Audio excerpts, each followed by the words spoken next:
The lawyer cleared his throat and read the name on the will. The room went silent, not the soft, respectful silence of grief, the sharp, airless silence of shock.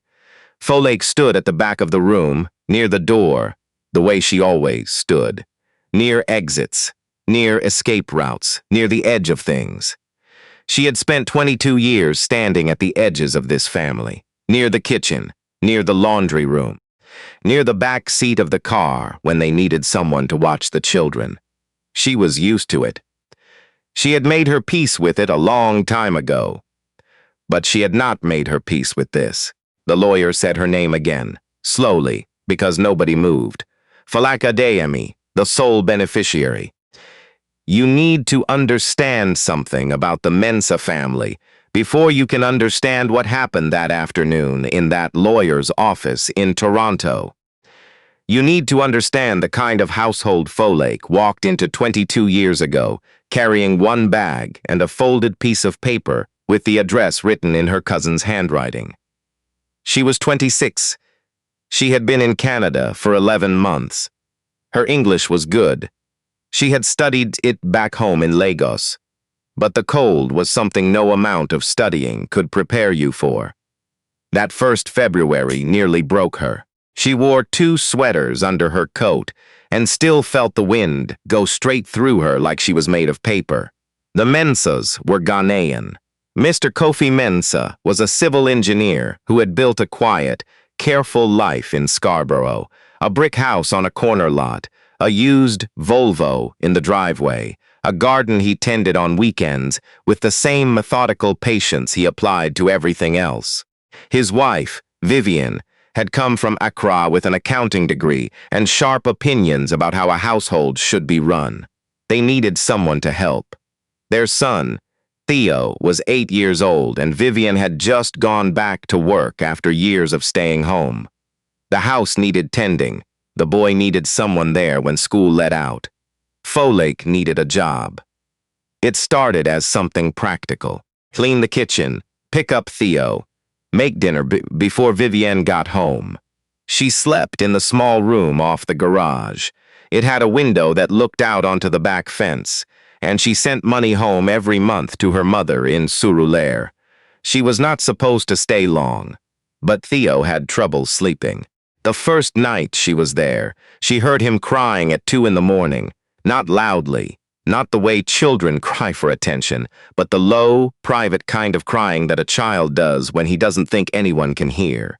She went to his door. She knocked softly. She said, "I'm here." He opened the door and looked at her with his father's serious eyes. "I had a bad dream," he said. "Tell me," she said. She sat on the edge of his bed, and he told her about the dream. Something about water, about being lost, and she told him about the ocean back home, how it was warm and loud and full of color, nothing like the gray Lake Ontario they could see from the highway. She told him about the markets in Lagos, the smell of frying plantain, the way the whole city moved like a living thing. He fell asleep before she finished. She stayed because after a night like that, how do you leave?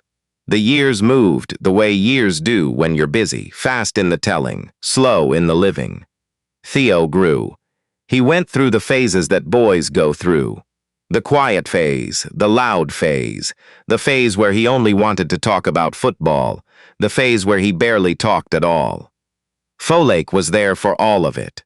She helped him with his homework at the kitchen table, the textbooks spread between the dinner plates, and a pot of agouti soup she had learned to make from her mother's voice on the phone. She drove him to Saturday football practice in the used Honda Civic that Mr. Mensah eventually let her use for errands.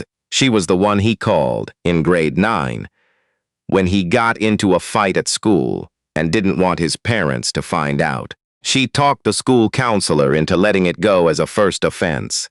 She didn't tell Kofi or Vivienne. Theo never forgot that. Vivienne was not a bad woman. This is important to say plainly. She was not cruel.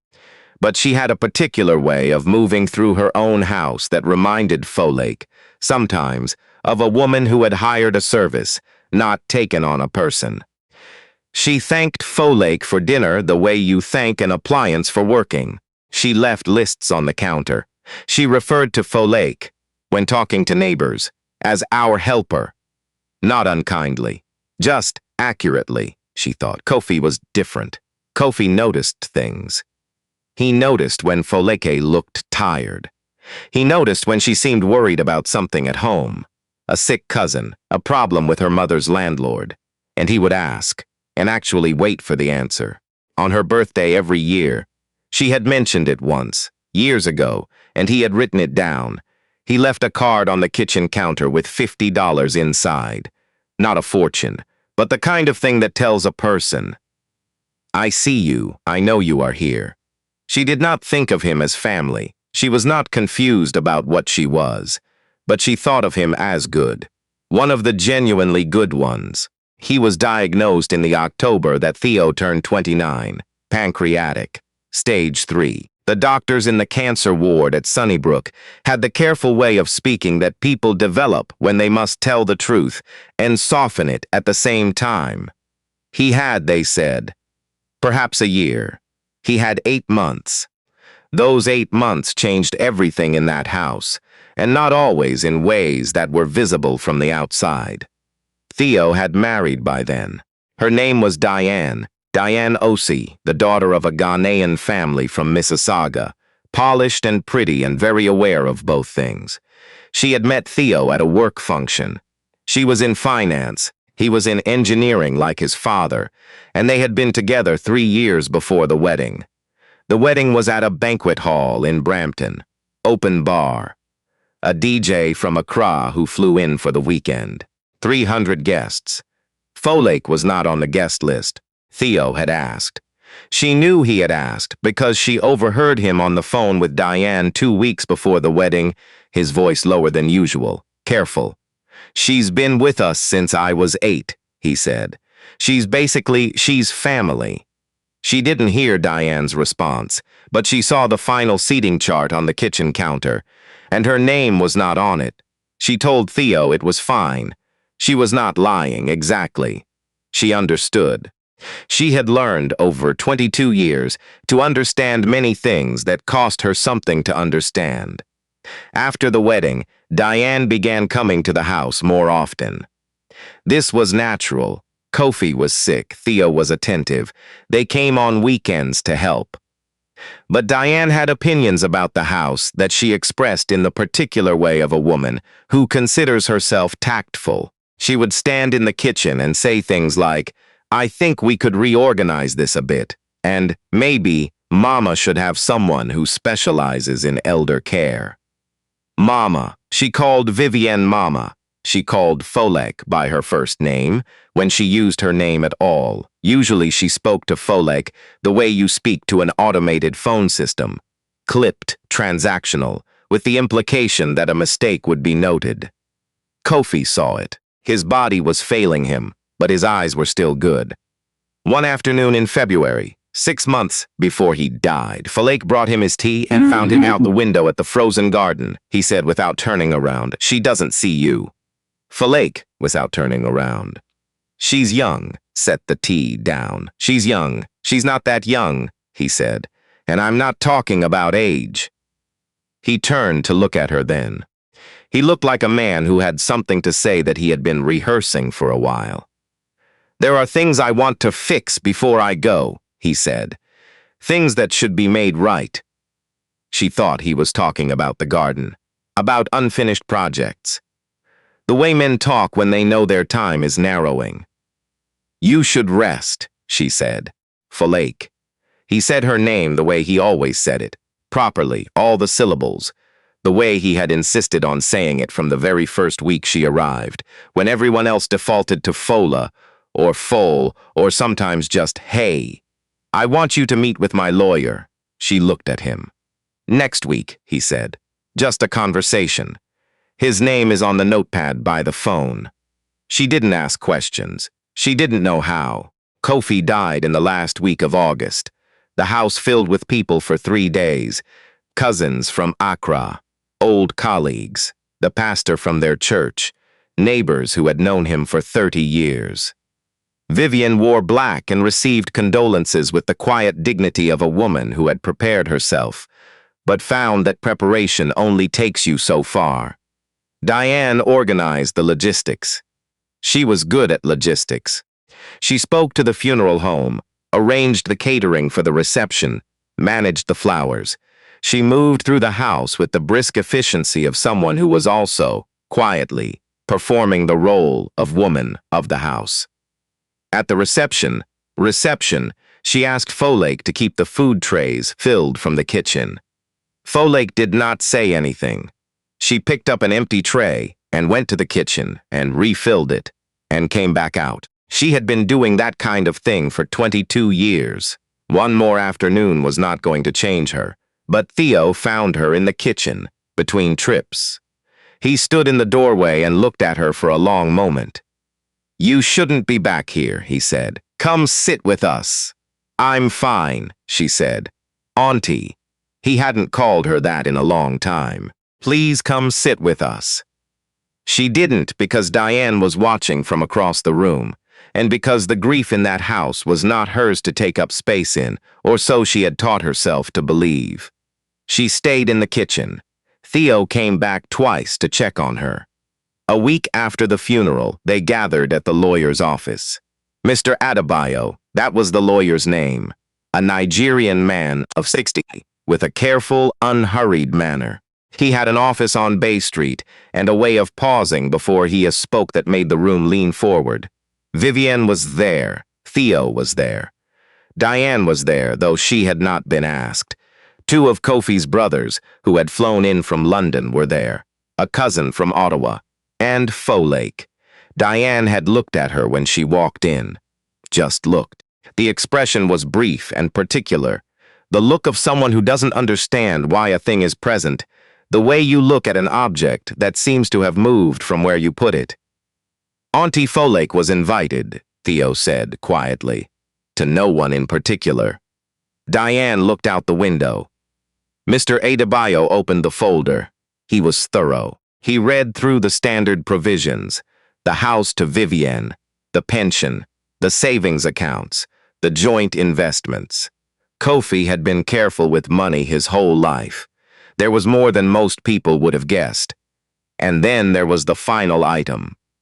"The remaining assets, Mr. Adebayo read, his voice unchanged, including all shares in Mensa Engineering Limited, valued currently at approximately $430,000, are to be transferred in full to Miss Folake Adeyemi in recognition of 22 years of faithful service and genuine love for this family." The room did not react immediately. That was the strangest part. The silence lasted almost 5 full seconds. Folake counted them without meaning to. Then Diane said, "I'm sorry, what?" Mr. Adebayo looked up. He had the expression of a man who had done this before, who had learned to wait. "There must be a mistake," Diane said. "She's the housekeeper." "There is no mistake," Mr. Adebayo said. "Theo." Diane turned to her husband. "Say something."